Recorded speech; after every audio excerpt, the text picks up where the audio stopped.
উত্তর দিনাজপুরের হারিয়ে যেতে বসা লোকশিল্প গমিরাকে নতুন প্রজন্মের সামনে তুলে ধরতে এক বিশেষ উদ্যোগ নিল রায়গঞ্জ বিশ্ববিদ্যালয়। বিশ্ববিদ্যালয় আয়োজিত 5 দিন ব্যাপী একটি ইন্টার্নশিপ কোর্স এবং কর্মশালার মাধ্যমে এই প্রাচীন শিল্পের বিভিন্ন দিক নিয়ে হাতে কলমে প্রশিক্ষণ দেওয়া হয় ছাত্রছাত্রীদের। বিশ্ববিদ্যালয়ের বাংলা, ইতিহাস ও দর্শন বিভাগের প্রায় 300 জন ছাত্রছাত্রী এই কর্মশালায় স্বতঃস্ফূর্তভাবে অংশগ্রহণ করেন। বুধবার এই কর্মসূচির সমাপ্তি ঘটে। উল্লেখযোগ্যভাবে সম্প্রতি দিনাজপুর গমিরা মুখা একাডেমির সঙ্গে রায়গঞ্জ বিশ্ববিদ্যালয়ের একটি মৌ স্বাক্ষরিত হয়েছে। সেই চুক্তির অঙ্গ হিসাবেই এই কর্মশালার আয়োজন করা হয়। কর্মশালায় দিনাজপুর গমিরা মুখা একাডেমির ডিরেক্টর ডক্টর অভিজিৎ চৌধুরীর নেতৃত্বে একাধিক অভিজ্ঞ মেন্টর অংশ নেন। 5 দিন ধরে তারা ছাত্রছাত্রীদের গমিরা মুখোশ তৈরির সূক্ষ্ম কৌশল এবং তার ব্যবহারিক দিকগুলি সম্পর্কে বিশদ প্রশিক্ষণ দেন। বিশ্ববিদ্যালয় কর্তৃপক্ষের মতে এই ধরনের উদ্যোগ ভবিষ্যৎ প্রজন্মের মধ্যে লোকশিল্পের প্রতি আগ্রহ বৃদ্ধি করবে এবং হারিয়ে যেতে বসা গমিরা সংস্কৃতিকে সংরক্ষণ ও পুনরুজ্জীবিত করতে গুরুত্বপূর্ণ ভূমিকা পালন করবে। রায়গঞ্জ বিশ্ববিদ্যালয়ের বাংলা বিভাগের প্রধান দীপক বর্মন বলেন, বিশ্ববিদ্যালয়ের সঙ্গে দিনাজপুর গমিরা মুখা একাডেমির মৌ অনুযায়ী এই ইন্টার্নশিপ কোর্স সম্পন্ন হলো। এখানে বাংলা বিভাগের 142 জন পড়ুয়া অংশ নিয়েছিলেন।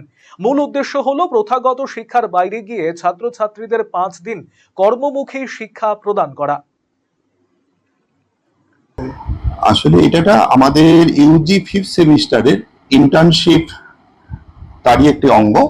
তো ইন্টার্নশিপ কাম ওয়ার্কশপ আমরা করলাম আমাদের রায়গঞ্জ বিশ্ববিদ্যালয়ের সঙ্গে দিনাজপুর গমিরা মুখা একাডেমির একটি মৌ হয়েছে। সেই সূত্রেই তারা আইকিউ হিসেবে অর্থাৎ ইন্টার্নশিপ প্রোভাইডিং অর্গানাইজেশন হিসেবে ডক্টর অভিজিৎ চৌধুরীর নেতৃত্বে কয়েকজন মেন্টর তারা এই 5 দিন ধরে আমাদের শিক্ষার্থীরা, আমাদের 142 জন শিক্ষার্থী বাংলা বিভাগে, তারা ইন্টার্নশিপে অংশগ্রহণ করেছে। এই ইন্টার্নশিপের উদ্দেশ্য হলো যে তারা তো এই যে প্রথাগত যে শিক্ষার বাইরে গিয়ে 5 দিন তারা একটু 5 দিনে যে 30 ঘন্টা এটা কর্মমুখী শিক্ষা, অর্থাৎ হাতে কলমে যে শিক্ষা।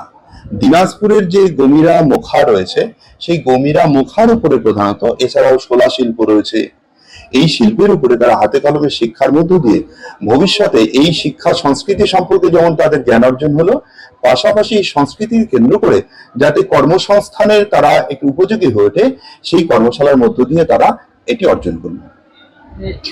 কি মনে হচ্ছে যে এই যে আমাদের জেলার একটা ঐতিহ্য শিল্প, সেটা কি বাঁচিয়ে রাখা সম্ভব হবে? ছাত্রছাত্রীদের মধ্যে আপনি শিক্ষক হিসেবে কতটা তাদের মধ্যে আগ্রহ দেখবেন? দেখুন, এই জেনারেশনে আমরা কিন্তু দেখলাম তাদের চোখে মুখে কিন্তু একটা নতুন একটা উদ্দীপনা লক্ষ্য করলাম। কেননা এই হারিয়ে যাওয়া যে শিল্প সংস্কৃতি, আমাদের দায়িত্ব, বিশ্ববিদ্যালয়ের দায়িত্ব এবং এখানকার শিক্ষার্থীদের দায়িত্ব এই জেলা সংস্কৃতিকে তুলে আনা।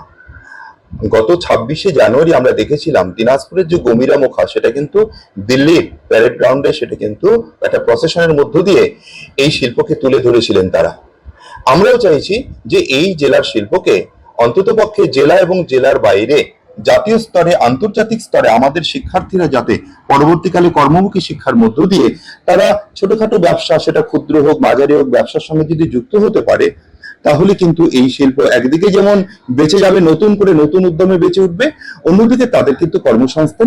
দিনাজপুর গমিরা মুখা একাডেমির ডিরেক্টর ডক্টর অভিজিৎ চৌধুরী বলেন, জেলায় হারিয়ে যাওয়া গমিরা মুখা সংস্কৃতিকে নতুন প্রজন্মের সামনে মেলে ধরতেই এই উদ্যোগ। এটি জেলার নিজস্ব সম্পদ, একে বাঁচানোর চেষ্টা চলছে নিরন্তর। আমাদের সংস্থা জেলার যে হারিয়ে যাওয়া সংস্কৃতি, গমিরা মুখোশ সংস্কৃতি, তা নিয়ে আমরা কাজ করি।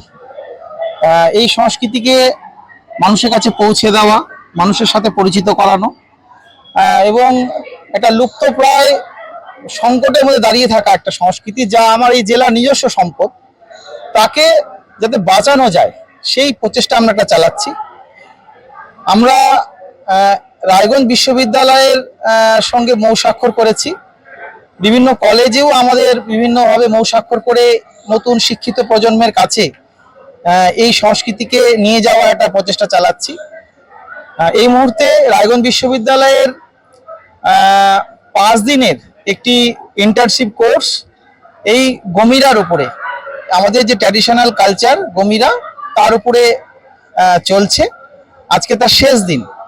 এখানে বিশ্ববিদ্যালয়ের বাংলা বিভাগ, ইতিহাস বিভাগ এবং দর্শন বিভাগ, এই 3 বিভাগের মোট 300 জন ছাত্রছাত্রী হাতে কলমে আমাদের এই সংস্কৃতির পাঠ নিচ্ছে।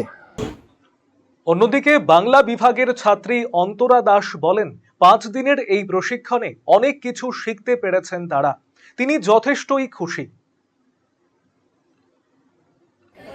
আমাদের সবারই খুব ভালো লেগেছে। মানে আমরা গমিরার সাথে খুব একটা পরিচিত ছিলাম না, স্যারের জন্য আমরা পরিচিত হতে পেরেছি। নতুন নতুন জিনিস শিখতে তো সবারই ভালো লাগে। আর যেহেতু আমাদের ডিপার্টমেন্টটা বাংলা, তো আমাদের সংস্কৃতির সাথে একটা টান আছে। তো সেই জন্য আমাদের নিজেদের উত্তরবঙ্গের দিনাজপুরের সংস্কৃতি, বেসিক্যালি এটা দিনাজপুরের সংস্কৃতির নতুন একটা দিকের সাথে আমরা পরিচিত হয়ে খুব আনন্দ পেয়েছি। তাছাড়া আমরা এই 5 দিনে অনেক কিছু শিখেছি। কি করে কোন কাঠ দিয়ে নিয়ে মুখোশটা বানানো হয়, সেটা থেকে আরম্ভ করে কি কি ইউজ করে, মানে কি কি যন্ত্রপাতি ব্যবহার করা হয় মুখোশে বানাতে গিয়ে, সবকিছু আমরা শিখেছি। মানে শিল্পীরা এতটাই ভালো যে তাদেরকে এত প্রশ্ন করার পরে তারা ঠিক মানে তাদের মনে কোনো এই ইয়েটা আসেনি যে এত। কলকাতার RGM Ayurvedic medical college and হাসপাতালের medical officer doctor Somnath Dutta এখন নিয়মিত রোগী দেখছেন রবিবার, সোমবার এবং মঙ্গলবার।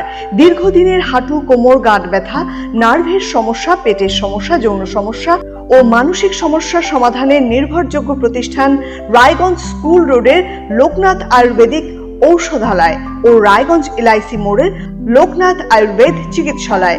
এখানে স্বর্ণপ্রাশন, কাপিং থেরাপি, লিচ থেরাপি ও পঞ্চকর্মার মাধ্যমে চিকিৎসা করা হয়। তাই নাম লেখাতে আজই যোগাযোগ করুন 9434966017 এবং 9153958198।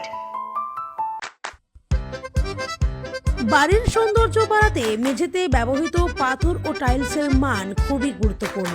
আপনি যদি স্বল্প খরচে উন্নত মানের পাথর ও টাইলস খুঁজে থাকেন, তবে আর ভাবনার দরকার নেই। কালিয়াগঞ্জ শহরের বিশ্বস্ত প্রতিষ্ঠান SK মার্বেলে পাবেন আপনার প্রয়োজনীয় সব সমাধান।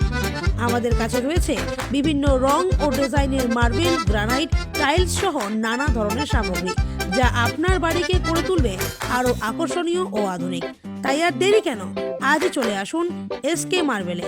আমাদের ঠিকানা কালিয়াগঞ্জ কুনোর মোড়, রায়গঞ্জ বালুরঘাট রাজ্য সড়কের পাশে।